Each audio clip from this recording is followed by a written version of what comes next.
Hello everyone.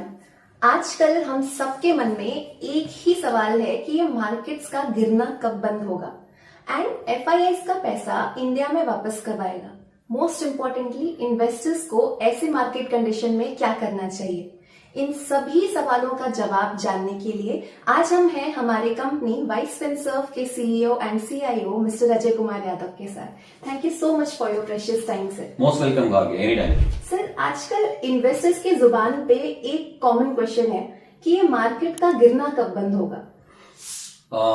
ठीक है, ये क्वेश्चन का जवाब देने के पहले ये जानना बहुत जरूरी है कि आखिर भारतीय बाजार में इतनी गिरावट क्यों आई है, राइट।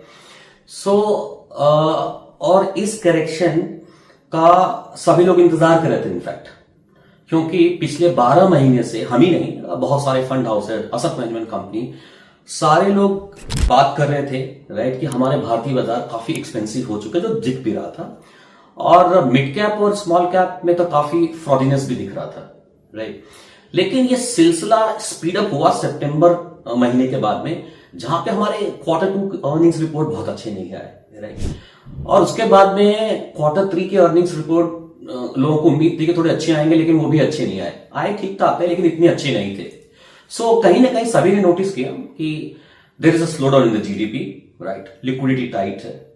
दूसरी साइड ये भी देखा गया कि गवर्नमेंट की तरफ से कैपेक्स स्पेंडिंग भी स्लो डाउन हो चुकी थी। कहीं ना कहीं प्राइवेट कैपेक्स टेक ऑफ कर नहीं रहा था, राइट। और parallel the most important thing, एक इकोनॉमी स्लो डाउन हो रही है जैसे हमारी भारतीय बाजार, राइट, जो महंगे हो चुके हैं, और पैरेलल यूएस इकोनॉमी काफी अच्छा कर रहा था। उनके Q3 अर्निंग के रिपोर्ट काफी अच्छे आए, वहां के लार्ज कैप में काफी अच्छे रिटर्न्स देखे।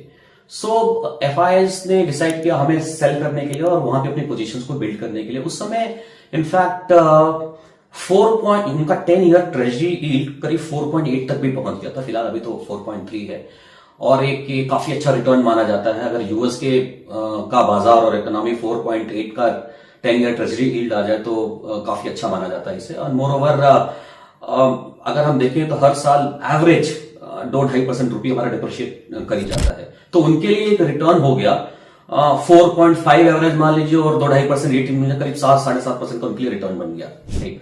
सो उन्होंने सोचा कि नहीं, एक एक्सपेंसिव मार्केट को सेल करते हैं, राइट, और एक इकोनॉमी जो तेजी आ रही है यूएस इकोनॉमी, उसको पिक करते हैं। लेकिन अभी यूएस के इकोनॉमी और बाजार भी काफी महंगे हो चुके हैं, बट स्टिल उनके 10 ईयर ट्रेजरी यील्ड का रिटर्न्स काफी अच्छा वहां दिख रहा था। दूसरी डॉलर इंडेक्स में काफी तेजी दिखी, डॉलर इंडेक्स करीब 110 पहुंच चुका था, अभी तो फिलहाल 106 या 107 है, राइट।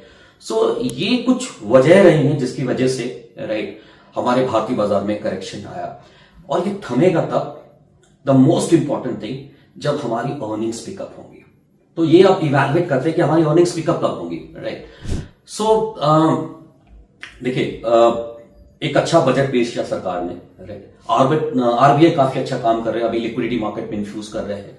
सो हमें उम्मीद है कि आने वाले टाइम, और दूसरी चीज, मार्केट जो काफी एक्सपेंसिव थे, अभी I think large cap in comparison to mid and small cap relative valuation अगर कंपेयर करेंगे तो इन्वेस्ट करने का अच्छा समय आ चुका है।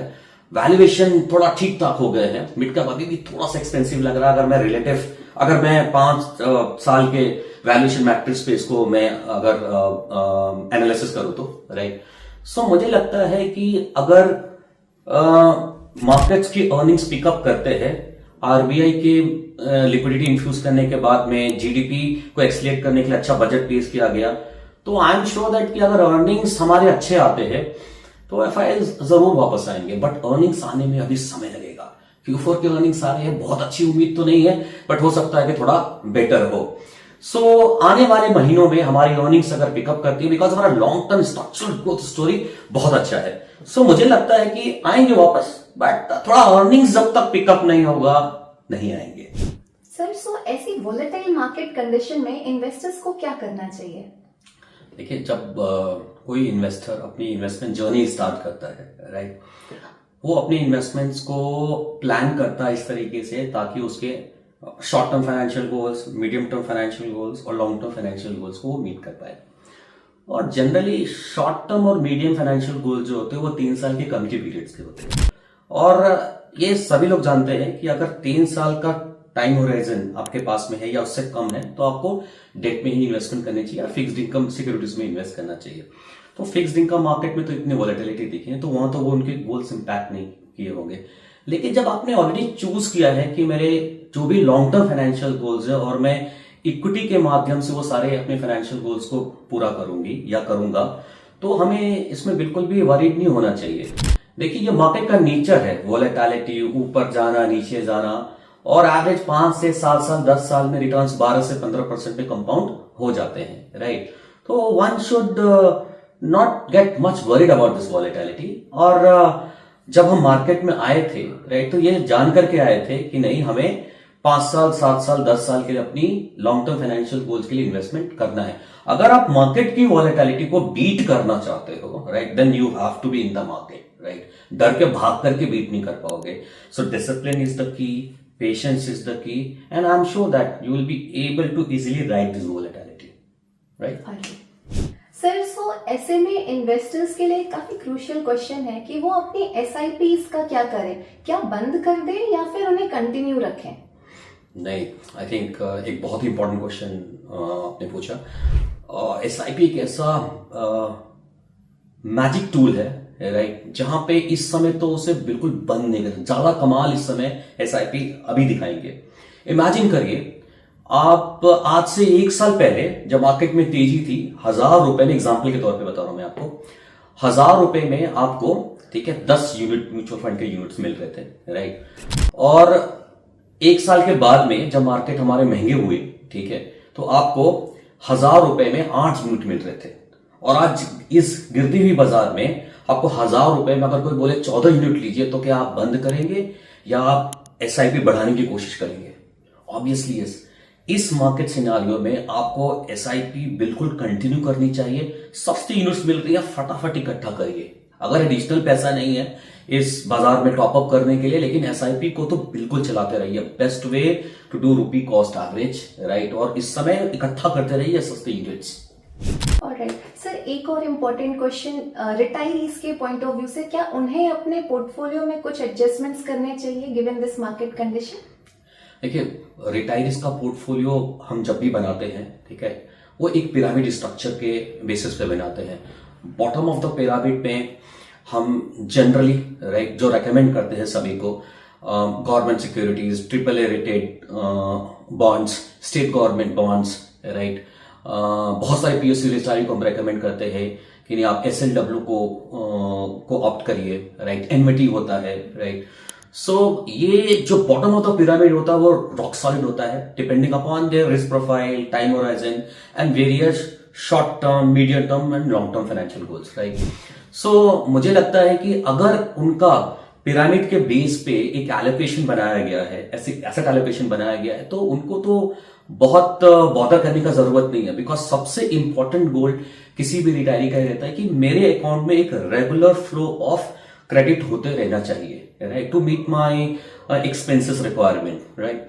तो अगर बॉटम ऑफ द पिरामिड बना हुआ है जहां एलोकेशन इस तरह से करी गई है कि बाजार ऊपर नीचे जाए, लेकिन मेरे जो मीडियम टर्म और लॉन्ग टर्म फाइनेंशियल, रिटायरी का लॉन्ग टर्म फाइनेंशियल गोल्स ये हो सकता है कि मेरे इन्फ्लेशन एडजस्टेड रिटर्न्स आए, राइट, रेगुलर क्रेडिट आए, वो इंपैक्ट नहीं कर रहे तो उन्हें बहुत ज्यादा घबराने की तो जरूरत है ही नहीं।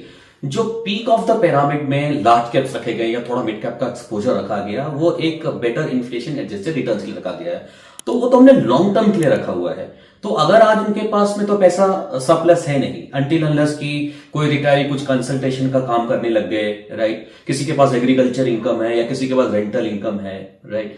सो मुझे लगता है कि नहीं, उनको इस मार्केट में बराबर बना रहना चाहिए। लेकिन हाँ, जब मार्केट में तेजी थी तो क्या हमने इवैल्यूएट किया कि मेरा डेट इक्विटी का कितना रेशियो पहुंच गया है? क्योंकि जब मार्केट में तेजी आती है तो most of the people they forget evaluating कि नहीं मेरा डेट इक्विटी का एक्सपोजर मेरे रिस्क प्रोफाइल के हिसाब से तो 65% डेट बनता है, 35% इक्विटी है। लेकिन मार्केट में जब तेजी आया तो ये रेशियो चेंज हो गया और 50-50 हो गया। क्या उस समय हमने रीबैलेंसिंग, रिस्ट्रक्चरिंग करी अपने रिस्क को कम करने के लिए, ठीक है, अपने पोर्टफोलियो के ओवरऑल बीटा को कम करने के लिए? तो अगर ये नहीं किया तो वो पेन वहां दिखेगा। सो इनफैक्ट अगर किसी ने एसेट एलोकेशन प्रिंसिपल को फॉलो किया है, पिरामिड बेस्ड स्ट्रक्चर अपना एसेट एलोकेशन में इंप्लीमेंट किया है, तो मुझे लगता है कि दे शुडंट बी वरिंग मच। क्योंकि उनके जो मेन की फाइनेंशियल गोल्स है वो इम्पैक्ट नहीं हो रहे हैं, राइट। सो मुझे लगता है कि नहीं, they should remain invested as it is. Like हाँ, कहीं से कुछ ज्यादा पैसा मिल जाए, राइट, जो कि संभावना बहुत कम रहती है रिटायरीज के लिए, तो थोड़ा वो टॉपअप कर सकते हैं। दैट्स व्हाट आई से। Alright, thank you so much for taking out time to answer these very important questions, sir. I'm sure ये हमारे investors के लिए काफी useful होंगे.